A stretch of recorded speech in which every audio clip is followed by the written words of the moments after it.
Hello guys, good morning and welcome to the 8 a.m. class of current affairs. मैं आप लोगों का स्वागत करता हूं आज के लाइव मेरे करंट अफेयर सेशन में, जहां पे डेली मैं आप लोगों के लिए लेके आता हूं बहुत सारे ऐसे क्वेश्चंस जो आप लोगों को डिफरेंट कॉम्पिटिटिव एग्जाम्स के लिए मोल्ड अप करेंगे। और आप लोगों को यहाँ पे कुछ नहीं करना है, यहाँ पे आप लोगों को जितनी भी चीज है कल के दिन में 24 आवर्स में आप लोगों ने पढ़ी हो, न्यूज में देखी हो, उससे रिलेटेड ये क्वेश्चन है। आप लोगों को खाली अपनी मेमोरी को शार्प करना है यहाँ पे कमेंट करके, और मैं आप लोगों को उसको पूरा डिटेल में पूरे के पूरे इवेंट को आप लोगों के लिए समझाऊंगा, जिस वजह से आप लोगों की एक विजुअल मेमोरी क्रिएट हो जाए और आप लोग इसको एग्जामिनेशंस में अच्छे से याद रख सकें। So welcome to my class. चलिए बिना समय गवाए let's start with the first question of the day. Question number 1, विश्व कला दिवस कब मनाया जाता है? When is the world art day celebrated? Option number A 10th of April, option number B 12th of April, option number C 15th of April and option number D 16th of April। तो इसका answer आप लोगों को comment section में बताते रहना है। मैं यहाँ पे आप लोगों के लिए रेडी रहता हूँ कि आप लोग कमेंट्स देते रहें, जिस वजह से मैं आप लोगों को लाइव में वहां पे बता सकूं कि आप लोग कहाँ सही हैं कहाँ गलत है। सो इसका आंसर है 15th of April। विश्व कला दिवस ललित कलाओं के लिए, ललित कलाओं का एक अंतरराष्ट्रीय उत्सव है जिसे इंटरनेशनल एसोसिएशन ऑफ आर्ट्स, यहाँ पे आप लोग देख सकते हैं इसका नाम IAA, द्वारा दुनिया भर में रचनात्मक गतिविधियों के बारे में जागरूकता को बढ़ावा देने के लिए हर साल 15th of April को मनाया जाता है। ये आप लोगों को याद रखना है क्योंकि बहुत सारे डेज रिलेटेड आप लोगों को याद रखना जरूरी है और ये एक इंटरनेशनल इवेंट है। बट इस बार कोरोना की वजह से कोई मेगा आर्ट एग्जीबिशन या आर्ट गैलरी को ये लोग नहीं रख पाए, जो हर साल होता रहता है। इसमें यहाँ पे बहुत सारी पेंटिंग्स, बहुत सारी आर्टिस्टिक चीजों का हर साल कुछ ना कुछ कंपटीशन या एग्जीबिशन रखा जाता है। So you should know that world art day, विश्व कला दिवस, हर साल 15 अप्रैल को मनाया जाता है। चलिए आगे बढ़ते हैं और हमारे अगले क्वेश्चन के बारे में बात करते हैं।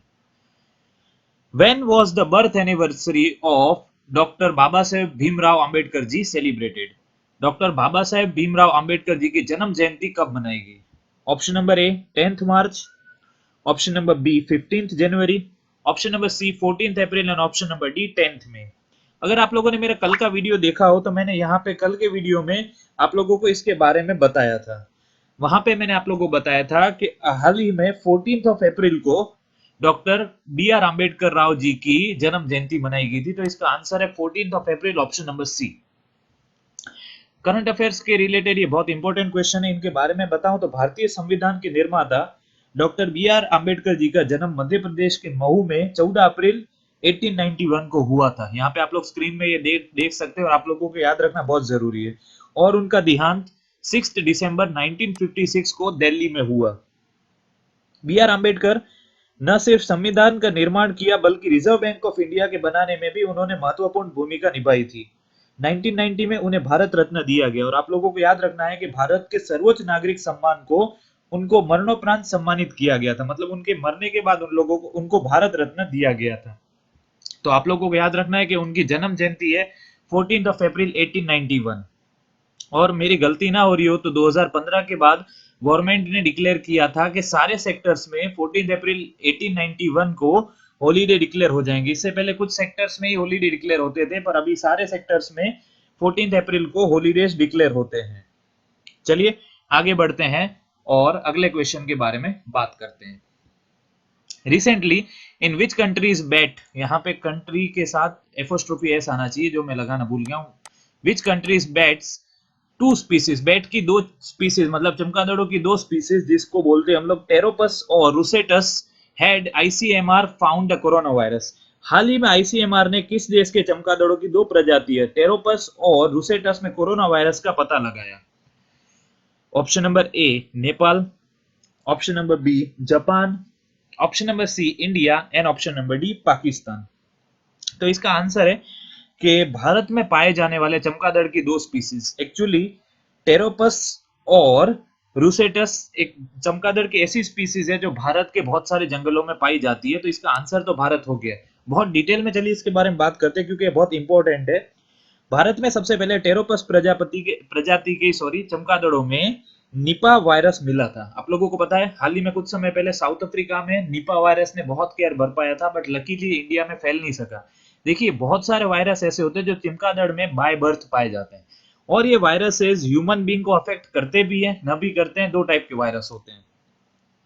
संदेह है कि हाल में सामने आया संक्रमण कोविड-19 का संबंध भी चमगादड़ों से है। बहुत सारी स्टडीज यही बोल रही है कि वुहान सिटी में जो कोरोना वायरस जहां से फैलना शुरू हुआ है वो इन चमगादड़ों की देन है, क्योंकि कोरोना वायरस जैसा ही वायरस मींस इसका एक स्पेसिफिक फॉर्म जो इनका CSNR जो आप लोगों का कोरोना वायरस का जो वर्जन होता है उससे रिलेटेड वायरस इनमें पाया जाता है। ICMR that is Indian council of medical research ने ये study Indian journal of medical research में पब्लिसाइज की है।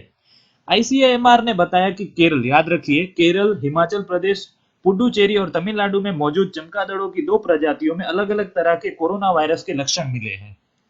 पर अभी ये एक बहुत इंपॉर्टेंट रिसर्च का विषय है कि बैट्स, जो इंडिया में जो बैट्स मिले हैं, चमगादड़ में जो कोरोना वायरस मिला है वो क्या ह्यूमन बींग को अफेक्ट हो सकता है, क्योंकि चमगादड़ों में प्राकृतिक रूप से कई वायरस होते हैं जिनमें से कुछ मनुष्य को बीमार करने की आशंका रखते हैं। पर ऐसा जरूरी नहीं है कि ये जो कोरोना वायरस है ये चमगादड़ों से ही इंसान में फैलाओ, क्योंकि ये अभी भी हम लोग इसके ऊपर ज्यादा जानकारी पा नहीं सके हैं। तो इस वजह से आंसर हो जाएगा इंडिया, कि इंडिया के 2 स्पीसीज जो है टेरोपस और रूसेटस में स्टडी करी जा रही है और उसमें एक टाइप का कोरोना वायरस भी पाया गया है, जो कि ऐसे चमगादड़ देखने को मिलते हैं केरल, हिमाचल प्रदेश, पुडुचेरी और तमिलनाडु में। चलिए आगे बढ़ते हैं हमारे अगले क्वेश्चन के ऊपर। How much percentage has IMF estimated India's GDP for the financial year 2021? IMF international Monetary fund ने वित्त वर्ष 2020 के लिए भारत के जीडीपी का कितना परसेंट अनुमान लगाया है? ये भी हाल ही के कल और परसों के वीडियो में इससे रिलेटेड क्वेश्चन पूछे गए थे, तो आई होप आप लोगों को ये आंसर पता होगा, क्योंकि ये क्वेश्चन बहुत रेगुलरली हम लोगों को देखने को मिल रहा है, इस वजह से ये एग्जामिनेशन में पाया जा सकता है। Option number A 1.2%, option number B 1.3%, option number D 2.9%, so C 2.9% and option number D 1.9%। तो इसका आंसर है 1.9% हमारा जीडीपी रेट IMF ने प्रिडिक्ट किया, एस्टिमेट किया है 2021 फाइनेंशियल ईयर के लिए, जो कोरोना वायरस की वजह से इतना कम हो जाएगा। देखा जाए तो IMF ने पूरे वर्ल्ड का ग्रोथ -3% प्रिडिक्ट किया है 2020 से, और 2021 में ये बढ़ने की उसने आशंका जताई है। इंडिया का जो परसेंटेज प्रोजेक्शन है वो हाल ही में अभी माना गया है कि 2020 में 1.9% रहेगा, 2020 और 2021 में, और उसके बाद 21-22 फाइनेंशियल ईयर में वो बढ़ के 7.4% तक जाने की आशंका है। इसी के साथ साथ देखा जाए तो चाइना का भी जो जीडीपी एस्टिमेशन है, परसेंटेज ग्रोथ है, सॉरी जीडीपी एस्टिमेशन नहीं है ये, 1.2 से लेके 9.2% में पहुंच जाएगा। 1.2 जो है अभी रहेगा 2020 एंड 2021 फाइनेंशियल ईयर के लिए। तो इंडिया और चाइना ही 2 कंट्री है at present world wide economy की जिनका परसेंटेज ग्रोथ जो है उसको IMF पॉजिटिव प्रिडिक्ट कर रहा है। बाकी सारी की सारी कंट्रीज आप लोग देख सकते हैं उसको वो नेगेटिव प्रिडिक्ट कर रहा है, मतलब वहां पे पूरा का पूरा कोलैप्स है उनकी इकोनॉमी का, खास करके यूएस का, यूरोपिया का, ब्राजील का, रशिया का और साउथ अफ्रीका का। तो ये आप लोगों को ध्यान रखना है अगर आप लोग बैंकिंग रिलेटेड एग्जाम्स की तैयारी कर रहे हो, so this is very important. मैंने आप लोगों को पिछले वीडियो में भी सारे एस्टिमेट्स बताए थे। यहाँ पे परसेंटेज फोरकास्ट वर्ल्ड बैंक ने भारत का प्रिडिक्ट किया था 1.5 से लेके 2.8% तक। ये क्वेश्चन कल के वीडियो में भी था। गोल्डमैन सैक्स ने 1.6% प्रिडिक्ट किया था। इकोनॉमिस्ट इंटेलिजेंट यूनिट, ये नया एक फोरकास्ट हम लोगों को देखने मिला। EIU ने 2.1%, मूडीज ने 2.5, SBI ने 2.6 और ADB एशियन डेवलपमेंटल बैंक ने 4% हमारा ग्रोथ प्रिडिक्ट किया है। और आप लोगों को याद रखना है at present International Monetary Fund की चीफ इकोनॉमिस्ट है गीता गोपीनाथ। उनका कहना है this is a crisis like no other. ये कोविड-19 की बात हो रही है and there is an substantial uncertainty about its impact on the people's life and livelihood. This makes the great lockdown the worst recession since the great depression and far worse than the global financial crisis. यहाँ पे बात हो रही है 2009 के recession की और उससे पहले 1990-91 के ग्लोबल क्राइसिस से रिलेटेड। तो यहाँ पे इन दोनों से भी बहुत बड़ी हमारे लिए एक चुनौती बन के आया है the global covid crisis of 2020, क्योंकि इस वजह से कोई एक कंट्री इफेक्ट नहीं हुई है बट एक वर्ल्ड वाइड कोलैप्सेशन आ गया इकोनॉमी में। एंड दैट्स व्हाई ऑब्वियसली हमारे पास अपॉर्चुनिटी रहेगी, क्योंकि इतने समय के बाद वहां पे जो डाउनफॉल पाया जाएगा ग्रोथ में, प्रोडक्शन सेक्टर में, उसको पूरा करने के लिए there will be a sudden demand.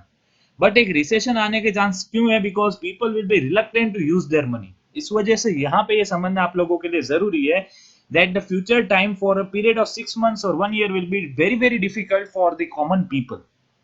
तो आंसर है आप लोगों का IMF has predicted the growth of India 1.9% और वो प्रिडिक्ट किया है 2020 और 2021 ईयर के लिए। उसके बाद 21-22 फाइनेंशियल ईयर के लिए बढ़ के 7.4% तक जाने की प्रिडिक्शन या एस्टिमेशन है इंडियन इंटरनेशनल मॉनिटरी फंड की। चलिए let's move ahead to the next question. Doug Sanders, former golfer of which country recently passed away? Doug Sanders हाल ही में किस देश के पूर्व गोल्फर का निधन हो गया है? Option number A India, B America, C Britain and option number D Australia. तो इसका आंसर है अमेरिका के गोल्फर रह चुके हैं Doug Sanders, one of the most stylish golfer the world has ever scene.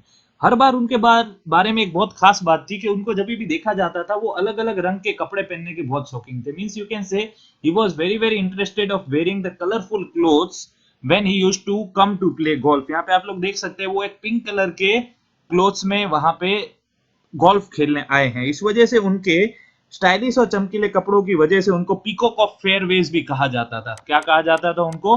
Peacock of fairways. ये आप लोगों को याद रखना है।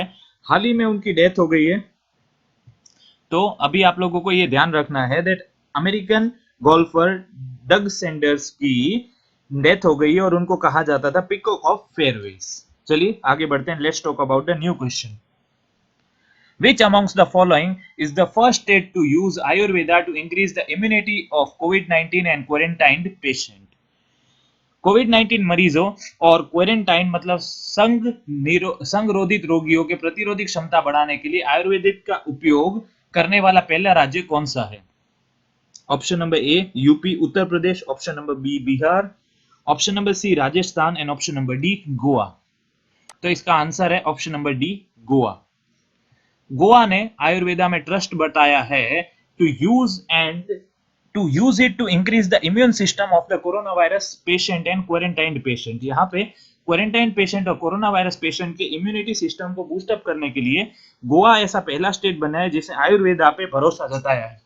बहुत सारे आयुर्वेदिक डॉक्टर्स ऐसा प्रिडिक्ट कर रहे हैं कि हम लोगों को कोरोना वायरस से रिलेटेड ट्रीटमेंट देने की परमिशन दी जाए। और यहाँ पे आरोग्य सेतु आप लोगों ने पढ़ा होगा, आरोग्य सेतु ऐप में भी इससे रिलेटेड और हमारा जो गवर्नमेंट मिनिस्ट्री है रिलेटेड टू हेल्थ वो भी इसके ऊपर थोड़ा फोकस कर रहा है। ऐसी मेडिसिन हम लोगों को आयुर्वेदिक और होम्योपैथिक में लेने की सलाह दे रहा है जो हम लोगों को कोरोना वायरस से लड़ने के लिए हमारे इम्यून सिस्टम को बूस्ट करेगी। देखिए ऐसा कुछ सही तो नहीं पाया जाता है पर ऐसा स्टडीज मानी गई है कि the virus has different obviously the virus has a different effect on different people. हर एक आदमी का इम्यून सिस्टम अलग होता है। कुछ लोग इसके साथ बहुत जल्दी रिकवर कर सकते हैं और कुछ लोगों को इसको रिकवर करने में समय भी लग सकता है। That depends upon our immune system. ऐसा कहा गया था कि Indians are very prone to fight against the corona virus easily. Indians का जो इम्यून सिस्टम है वो कोरोना वायरस से लड़ने में बहुत आसानी से सक्षम है। इस वजह से इंडिया में ये इतना ज्यादा नहीं फैल रहा है या तो इंडिया का रिकवरी रेट इतना हाई है ऐसा माना जा रहा है। These are all the study research that are going on at present. So आप लोगों को खाली इतना याद रखना है Goa has become the first state to use the Ayurveda as an option for boosting the immunity of the COVID-19 patient and the quarantined people। आप लोगों को याद रखना है गोवा की कैपिटल है पानाजी, वहां के चीफ मिनिस्टर है अभी प्रमोद सावंत और गवर्नर है सत्यपाल मलिक। चलिए let's move ahead to the next question. Which state has become the first Indian state to start the pool testing of COVID-19 samples? COVID-19 नमूनों की पूल टेस्टिंग शुरू करने वाला भारत का पहला राज्य कौन सा है? Option number A Maharashtra, option number B Bihar, option number C Madhya Pradesh and option number D Uttar Pradesh. तो इसका आंसर है Uttar Pradesh, option number D. ये भारत का पहला राज्य बन गया है पूल टेस्टिंग की परमिशन देने के लिए for the corona virus samples, covid samples के लिए। अब पूल टेस्टिंग का मतलब क्या है? पूल टेस्टिंग में यदि कोविड-19 टेस्ट के 10 सैंपल्स भी अगर नेगेटिव आते हैं तो ये एक संकेतिक रूप में काम करेगा जिससे पता चल जाएगा कि प्रत्येक का टेस्ट जो है वो नेगेटिव आएगा। एक पूरे के पूरे आप लोग छोटे से बंच में अगर 10 जनों का भी रेंडम सैंपल ले रहे हैं, कहने का मतलब ये है, और वहां पे वो उनके सैंपल्स नेगेटिव आ रहे हैं, 10 के 10 के आने चाहिए। अगर 10 के 10 के नेगेटिव आ रहे हैं तो वहां पे बाकी सारे सैंपल्स भी नेगेटिव रहेंगे, ऐसा माना जाता है। पर दूसरी ओर यदि परीक्षण किए गए नमूनों का रिजल्ट नेगेटिव नहीं आता है तब व्यक्तिगत परीक्षण किया जाएगा। इस वजह से समय बच सकता है, क्योंकि एट प्रेजेंट हम लोग कोरोना वायरस के सामने कहां पे घट रहे हैं वो है हमारा रेट ऑफ टेस्टिंग। अगर हमारे पास टेस्टिंग कैपेसिटी बढ़ाने के लिए फैसिलिटीज अवेलेबल है, then we can easily fight the corona virus. Virus से लड़ना इतना डिफिकल्ट नहीं है, पर वायरस को पहचानना डिफिकल्ट है, वायरस के सामने उसके लक्षणों को जानना डिफिकल्ट है। So that's why Uttar Pradesh has become the first state of India to start the pool testing for the COVID-19 samples. ये आप लोगों को याद रखना है। Moving ahead to the next question, 8th of the day. Which ministry has started a webinar series देखो अपना देश? ये भी एक थोड़ा रिपीटिव क्वेश्चन है। किस मंत्रालय ने एक वेबिनार श्रृंखला देखो अपना देश शुरू किया है? Option number A tourism ministry, option number B defence ministry, option number C home ministry and option number D health ministry. तो इसका आंसर है obviously option number A tourism ministry, sorry option number A tourism ministry. ये एक बहुत special श्रृंखला है पर्यटन मंत्रालय, that is the tourism ministry द्वारा अतुल्य भारत के कई कई स्थलों को सांस्कृतिक और विरासत के बारे में गहरी और विस्तृत जानकारी प्रदान करना। और इसमें आप लोगों को एक प्लेज लेनी है जिसमें आप लोगों को 2020 तक इंडिया की 15 ऐसी लोकेशंस देखनी है, 15 ऐसी लोकेशंस देखनी है जो वहां पे बहुत हमारे हेरिटेज को रिच बनाती है। और इसको स्टार्ट किया गया है दिल्ली के साथ। दिल्ली की पर्सनल डायरी आप लोगों को वहां पे कुछ समय बिताने और वहां पे कुछ इमेजेस आप लोगों को इसके वेबसाइट पे पोस्ट करने रहेंगे, जिस वजह से आप लोग एलिजिबल रहेंगे कुछ ना कुछ अच्छे अच्छे गिफ्ट देखने के लिए। एट प्रेजेंट आप लोगों की नॉलेज के लिए मैं बता दूं कि पर्यटन राज्य मंत्री है प्रहलाद सिंह पटेल। चलिए let's move to the next question. When will India host the World Boxing Championship? विश्व मुक्केबाजी चैंपियनशिप की मेजबानी भारत कब करेगा? Option number A September 2020, option number B October 2020, option number C November 2020 and option number D December 2020। तो इसका answer है option number C November 2020। हाल ही में आप लोग देख रहे हो कि कोरोना वायरस के चलते सारे के सारे जो वर्ल्ड वाइड गेम इवेंट्स है, स्पोर्टिंग इवेंट्स है, वो पोस्टपोन्ड होते जा रहे हैं। पर अभी नवंबर में होने की वजह से ये जो चैंपियनशिप है एशियाई मुक्केबाजी है, सॉरी यहाँ पे मैंने वर्ल्ड बॉक्सिंग चैंपियनशिप लिख दिया था, ये वर्ल्ड का नहीं है, सॉरी ये एशियन बॉक्सिंग चैंपियनशिप है। यहाँ पे मैं ये अपनी गलती करेक्ट करना चाहूंगा, ये वर्ल्ड नहीं है, ये एशियन बॉक्सिंग चैंपियनशिप है जिसको इंडिया होस्ट करने वाला है। तो ये नवंबर 2020 में होने वाली है। तो अभी कोरोना वायरस के असर को देखते हुए बहुत सारे इवेंट्स कैंसिल हो रहे हैं, पर क्या हो रहा है कि ये जो इवेंट है ये अभी लंबी दूरी पर है। अप्रोक्सीमेटली अभी देखा जाए तो ये अगर मैं अप्रैल महीने की बात करूं तो कुछ 6 से 7 महीने हैं। अगर नवंबर में भी इस इवेंट का ऑर्गेनाइजेशन होना है तो नवंबर में ही होने वाला है। तो इस वजह से इतना समय में कुछ भी हो सकता है, इस वजह से अभी से कहना कि इवेंट पोस्टपोन ही होगा ये गलत है। इसलिए आप लोगों को याद रखना है कि भारत इसकी मेजबानी करेगा, India will be the host and ये इवेंट होने वाला है नवंबर 2020 में। चलिए let's move ahead to the last question of the day. Roger Chaput, former ice hockey player, died away recently due to the COVID-19 belong to which country? Roger Chappot पूर्व ice hockey खिलाड़ी का हाल ही में निधन हो गया है कोविड-19 की वजह से। वो किस देश के थे? Option number A Switzerland, option number B Japan, option number C India and option number D America. तो इसका आंसर है रॉजर चैपॉट जो थे वो स्विट्जरलैंड के थे, आइस हॉकी खिलाड़ी रह चुके। उन्होंने स्विट्जरलैंड की नेशनल टीम के लिए 100 से अधिक खेलों में हिस्सा लिया था। इसके अलावा उन्होंने 1964 में, याद रखिएगा, विंटर ओलंपिक में स्विट्जरलैंड की नेशनल टीम की प्रतिनिधित्व किया था। That means he was the captain of the 1964 team of Switzerland that took the participation of the winter Olympic. तो ये हमारे लिए बहुत बहुत दुख होता है जब हम लोग देखते हैं कि कोरोना वायरस से कितनी मौत हो रही है वर्ल्ड वाइड। इस वजह से हर वीडियो में मैं आप लोगों से जैसे रिक्वेस्ट करता हूं, आज भी रिक्वेस्ट करूंगा कि प्लीज घर पे रहिए। मैं और मेरे जैसे लाखों एजुकेटर्स आप लोगों को घर पे बैठ के ऐसी सारी चीजें पहुंचा पा रहे हैं कि जिस वजह से आप लोग शांति से पढ़ाई कर सके। सो उसका अच्छे से यूज करिए। क्वारंटाइन पे घर पे रहिए, अपने पढ़ने के लिए इसका यूज करें, बाहर ना निकले बिना कोई जरूरी काम के, और निकले तो भी मास्क पहने, सारी चीजों को सैनिटाइज करें, अपने आप को सैनिटाइज करें, घर आते ही हाथ धोए रेगुलरली और कोरोना वायरस से बचे, क्योंकि शायद आप लोग का बाहर निकलने का शौक आप लोगों को बचा ना सकेगा आगे कोरोना वायरस से, और फिर रिजल्ट कुछ भी हो सकता है। शायद आप हमारे बीच में रहो और ना भी रहो। एक सीधी सी बात है, जिस चीज को हम लोग जानते नहीं है, जिस दुश्मन के बारे में हम लोग जानते नहीं है, उससे लड़ना सही नहीं होता। पहले अपने दुश्मन को पहचान लीजिए, अपनी ताकत को पहचान लीजिए, फिर शायद लड़ना पड़े तो लड़ लीजिए, पर अभी तो हम लोगों को हमारे दुश्मन के बारे में हमको ही कुछ नहीं पता है। So with this I and up my video. और आप लोग डेली आ जाइए 8 बजे वीडियो के लिए, अपने दोस्तों को भी लेके आइए और इस वीडियो से जुड़ते रहिए। वीडियो पसंद आया हो तो प्लीज एक बार इस वीडियो को लाइक जरूर कर दीजिएगा। रेगुलर अपडेट्स के लिए मेरे चैनल को सब्सक्राइब करें। जय हिंद एंड जय भारत।